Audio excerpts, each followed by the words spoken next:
KPIX cameras were at the scene as another Asian was attacked in San Francisco. We asked city leaders what's being done to stop it. That victim fought back. Good evening, I'm Elizabeth Cook. I'm Ken Bastida. Our Wilson Walker has the video that you'll see only on KPIX 5. Just after 10 o'clock this morning, Market and 7th Streets coming upon the scene during his morning run, KPIX Sports Director Dennis O'Donnell. There was a guy on the stretcher and a frustrated, angry woman with a stick in her hand. Shouting in a Toisanese dialect, the 75-year-old woman says she was attacked unprovoked. The woman said that she was hit and she attacked back. From what I could see, Wilson, she wanted more of the guy on the stretcher, and the police were holding her back.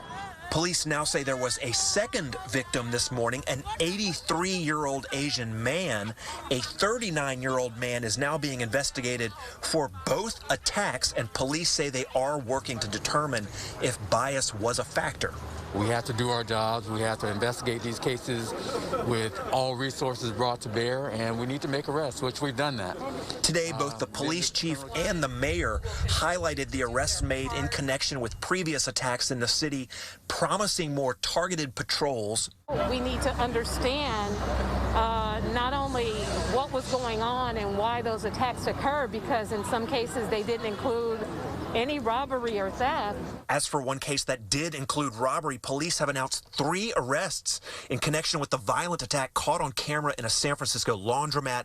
Police say the suspects, all arrested in Antioch, are also tied to 8 car burglaries in the city. So again, you have a small group of individuals. All of those 3 that were arrested lived outside the city. That is something the chief of police has stressed in several occasions, not just this recent run of attacks on a specific community, but also just sort of property crime in general around the city, that a lot of what he's seeing, he says, is coming from outside of the city. As for the mayor, she expressed some hope that the pandemic winding down would result in an easing of some of this. She attributed it to a lot of different things, but ultimately said that she hopes that the end of the pandemic would bring more people out on the streets and create a safer environment for everyone and help prevent incidents like the ones we are seeing. Ken.